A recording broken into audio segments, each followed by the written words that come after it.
নমস্কার সকলকে আরও একবার আমার চ্যানেলে স্বাগত জানাই। তো রিষড়ার জগদ্ধাত্রী পুজোর ব্লগ নিয়ে আসার কথা ছিল, সেরকমই নিয়ে চলে এসেছি রিষড়ার জগদ্ধাত্রী পুজোর ব্লগ। চন্দননগরে যেদিন নবমী থাকে সেই দিনই রিষড়ায় পুজো শুরু হয়, প্রতি বছরের মতোই এবছর তাই হয়েছে। আর তারপরে নবমীর দিন সব পুজো হয়ে গিয়ে ষষ্ঠী থেকে নবমী অবধি সমস্ত হয়ে তারপরে ঘট বিসর্জন দশমীর দিন হয়, কিন্তু প্রতিমা প্যান্ডেলে থাকে 5 দিন, তারপরে বিসর্জন হয় প্রসেশন হয়ে। তো এই ব্লগে আমি দেখাবো আমি কী কী ঠাকুর দেখেছি। আসলে আমি সেইভাবে পরিকল্পনা করে ঠাকুর দেখতে যেতে পারিনি। ইউনিভার্সিটি ফেরটা যে কটা ঠাকুর দেখতে পেরেছি কাছের মধ্যে, অনেকগুলোই ঠাকুর হয় মোটামুটি কাছাকাছি পাড়ার, তো সেই ঠাকুরগুলোই আমি তুলে ধরছি সবার সামনে, সবাই দেখবেন। এটা হলো পার্ক তরুণ দল রিষড়ার। তো সেই পার্ক তরুণ দলের ঠাকুর হচ্ছে, আমি ছোটোবেলায় যেখানে নাচ শিখতাম শিব মন্দির বলা হয়, সেই রিষড়ার বাঙুর পার্ক শিব মন্দির পার্ক তরুণ দলের ঠাকুরের প্রতিমা এটা। আর এখানে যে প্যান্ডেলের কাজগুলো দেখালাম সেটা সম্পূর্ণই হচ্ছে পটচিত্রের ওপর, রাজা রানী তারপরে কুলো পাখা সব কিছু সহযোগে সুন্দর একটা থিম পরিকল্পনা করেছিল এবারে রিষড়ার পার্ক তরুণ দল। আর প্রতিমাও হয়েছিল খুব সুন্দর সাবেকি। এইরকমই ছোটোখাটোর ওপর সুন্দর মূর্তি আমাদের রিষড়ার হয় সাধারণত। তো আলোকসজ্জা বা সব কিছু মিলিয়ে খুব সুন্দর একটা প্যান্ডেলের অ্যাম্বিয়েন্স তৈরি হয়েছিল। প্রথম ঠাকুরটা দেখে আমার মন ভরে গেল। তো তারপর সেখানে আমি কিছু ছবি তুলে নিলাম, আর যেহেতু সেদিনকে খুব টায়ার্ড ছিলাম তাই বিশেষ নিজের ছবি তুলিনি। আর পুরো ব্লগটা জুড়েই আমি দেখাবো, বেশি ফোকাস করব সমস্ত প্যান্ডেলের যত ছোট ছোট খুঁটিনাটি ইনট্রিকেশনস রয়েছে সব কিছু। এই মাঠে অনেক মেলাও বসে, আগে অনেক পপুলার প্যান্ডেলও হয়েছে, যেমন সত্যজিৎ রায়ের জীবনী থেকে শুরু করে তারপরে সাবেকি বাঙালি বাড়ি, আর এছাড়াও জমিদার বাড়ির এক সময় হয়েছিল সেই থিম, আর অনেক রকম হিস্টোরিক্যাল স্ট্রাকচার। তো এই মাঠের পুজোটা বরাবরই খুব বিখ্যাত, আর সবাই মোটামুটি রিষড়ায় আসলে এই পুজোটা সামনে হাতের কাছে পেয়েও যায়, তাই জন্য সবাই এই পুজো পরিক্রমা করেই ফেলে।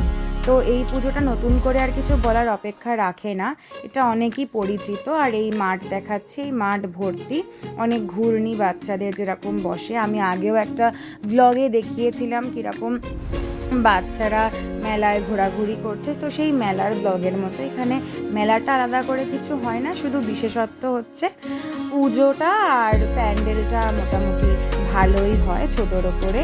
তো সেই মেলা দেখতে দেখতে আর ঠাকুর দেখে প্রণাম করে বেরিয়ে পড়লাম। তারপরে গেলাম পার্ক সম্মেলনী। রিষড়ার পার্ক সম্মেলনী হচ্ছে মাদার ডেয়ারি, সেখানে আলোকসজ্জা খুবই সুন্দর হয় বরাবরের মতোই। আর এবারে প্যান্ডেলের থিম আর আলপনা সব মিলিয়ে আরও জমজমাট হয়ে গেছিল।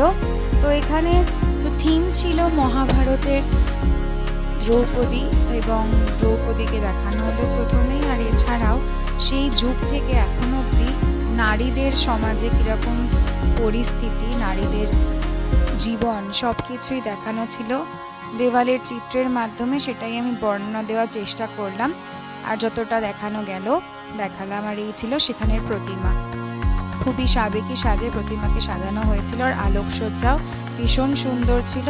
এখানে দেওয়ালের দুধারে গান্ধারী থেকে শুরু করে অর্জুন আরও সমস্ত সব কিছুই দেখানো হলো। সেই টাইম ক্লক যে সেখানের সঙ্গে এখানের এখনের যে তুলনা শুরু করে সব কিছুই একদম চোখে জল করে ভাসছিল।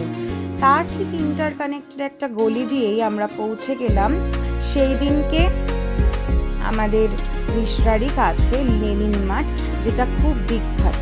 তো সেই লাইট গেট আর পাশে মেলা বসেছিল দুপাশে, সেটা তো বরাবরই বসে, তো এইবারেও তাই বসেছিল। আর এই ছিল বিভিন্ন রকম লাইটিং, তো সেই লাইট গেটগুলো দেখাচ্ছি, সেগুলো সেরকম একটা সুন্দর এর থেকে কম কিছু নয়। আর এই ছিল হচ্ছে লেনিন মাঠে ঢোকার মেন ফ্রন্ট গেট। তো অনেক ভিড়, মোটামুটি সন্ধে যত বাড়ছিল হচ্ছিল। হাঁটতে হাঁটতে চলে গেলাম লেনিন মাঠে। প্রথমেই গিয়ে দেখলাম যে ক্যাপ বন্দুক খেলা, লটারি, তারপরে আরও মেলার তন্দুরি চা থেকে শুরু করে চাট আর নাগরদোলা ঘুর্ণি। আর এই ছিল এবারে লেনিন মাঠের প্যান্ডেল, খুবই আলোর কাজটা সুন্দর ছিল, আর তার সঙ্গে প্যান্ডেলের থিমটাও বেশ ভালো। একটা গুগলে তথ্যে দেখছি যে এটা ভুবনেশ্বরের একটা দুর্গাপুজোর প্যান্ডেলের আদলে হয়েছে। তো বরাবরই এখানে বলে রাখি, লেনিন মাঠটা অনেক বড় হওয়ায় অনেক বড় বড় প্যান্ডেল সুন্দর সুন্দর তৈরি হয়। যেমন আগে নেপালের পশুপতি মন্দির হয়েছে, আর প্রতিবারই প্রতিমা এরকমই হয়। তো এই আলোকসজ্জা দেখতে দেখতে তারপরে আমি চলে এলাম আমাদেরই ঠিক পাড়ায়, গলি ভিত্তিক রাস্তা দিয়ে। তো এটা ছিল আমাদের পাড়ার সজ্জা। আমাদের পাড়ার ঠাকুর খুব সাধারণভাবে করা হয়, সবে 7 বছরে পদার্পণ করেছে। আর এছাড়াও হচ্ছে সেরকম ফান্ড বলে কিছু নেই। পাড়ার ক্লাবের নাম নন্দন ক্লাব, তো সেই ক্লাবেরই এই প্রতিমা ছোটোর ওপর বরাবরই ঠাকুরটা হয়। আর আমাদের বাড়ি আর আশপাশের যত পাড়ার বাড়ি সেখান থেকে যেটুকু চাঁদা ওঠে তার উপরই ভিত্তি করে পুজো হয়। প্যান্ডেল খুব সাধারণভাবে করা হয়, সেরকম থিমের পুজো বলে বিশেষ কিছু হয় না, যদিও আগে হয়েছিল, আর লাইটিং অনেক কিছু করেছিল। তো এই হচ্ছে আমাদের পাড়া, আর এখানে হাঁটতে হাঁটতে দেখাচ্ছিলাম কিভাবে পাড়া আলোতে সেজে উঠেছে। সেদিনকে ওই লেনিন মাঠের মেলা থেকে কিছু খাবার কিনে নিয়েছিলাম। আমাদের ওখানে মেলায় প্রচুর ভালো ভালো খাবার পাওয়া যায়। আমি কিনেছিলাম চাউমিন আর মোগলাই। তো সেদিনকের মতো এই ছিল প্যান্ডেল হপিং। পরের দিন আবার গেছিলাম প্যান্ডেল হপ করতে ইউনিভার্সিটি ফেরটা দ্বিতীয় দফায়। তো এটা ছিল পরের দিনের প্রথম প্যান্ডেল। তো এটাও কিন্তু মাটির কলসি, আরও সমস্ত সাধারণ সামগ্রী যেমন কাঠের পুতুল, তাছাড়াও আরও টুকিটাকি জিনিস দিয়ে ছোটোর ওপর সুন্দর প্যান্ডেল করেছিল। এই প্যান্ডেলটা একদম স্টেশনের কাছে, স্টেশন থেকে একটু এগিয়ে আসতেই সোজা রাস্তায় পড়ে। তো প্রতিমা হয়েছিল অনেক বড়, বেশ চন্দননগরের আদলেই ঠাকুরটা হয়েছিল। হাত পাখা সহযোগে আরও অনেক কিছু দিয়ে সাজিয়েছিল প্যান্ডেলটা।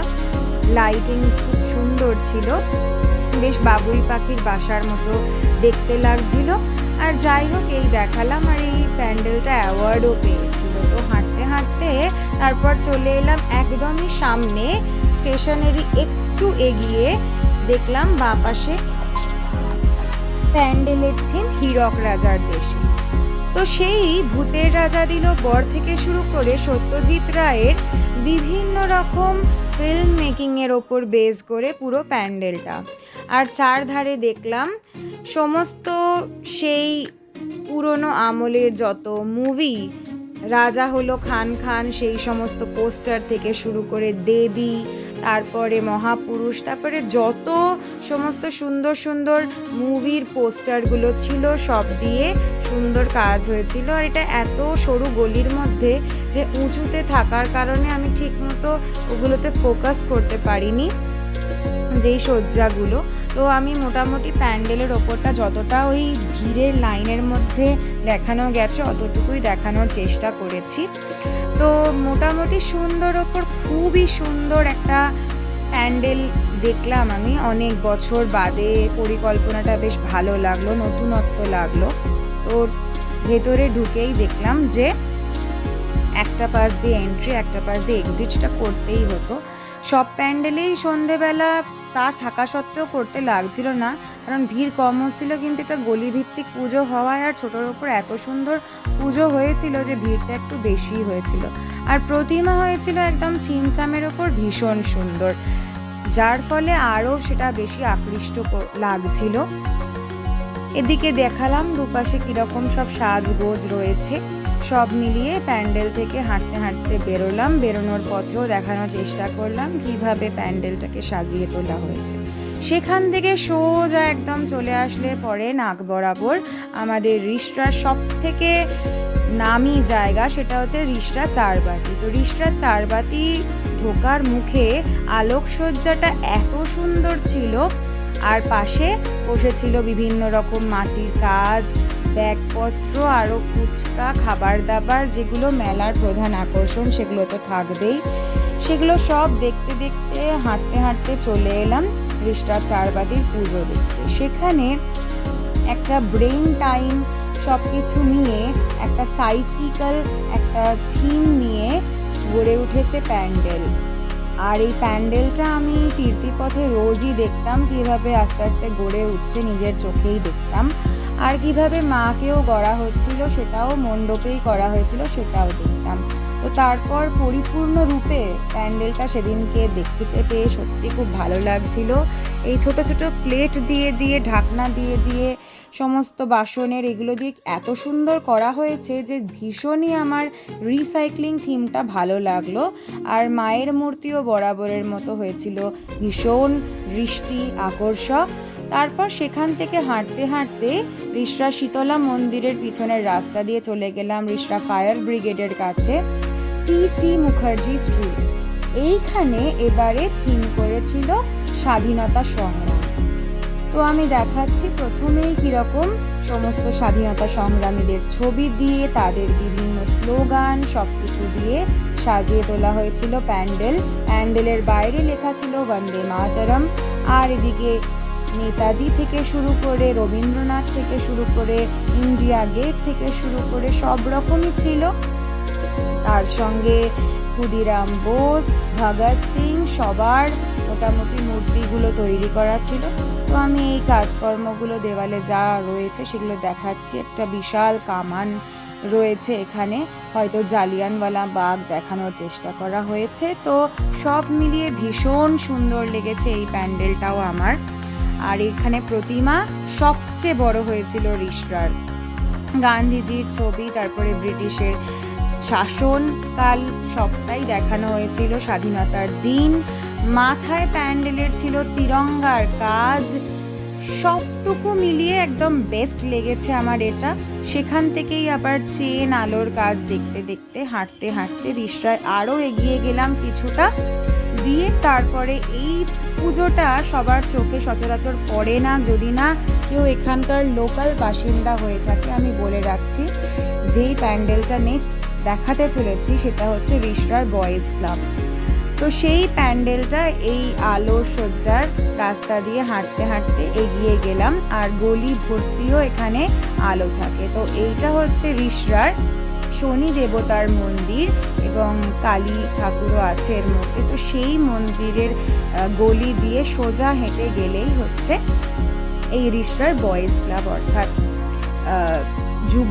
যুবক সংঘ, তাদের এই পুজোটা পড়ে। আর এটা বরাবরই লাইটিংয়ের জন্য খুবই বিখ্যাত হয়। এখানে মাথার ওপরেও অনেক লাইটিংয়ের ওয়ার্ক থাকে। তো এবারে দেখালাম যেরকম লাইটিং ছিল, আর ঝাড়লণ্ঠ দেখালাম। আর কাজ ঠাকুরের সেটা সত্যি বলার মতো, এত সুন্দর নিখুঁত শোলার কাজ, সেটাকে বারবার আমি জুম আউট করে দেখাচ্ছিলাম।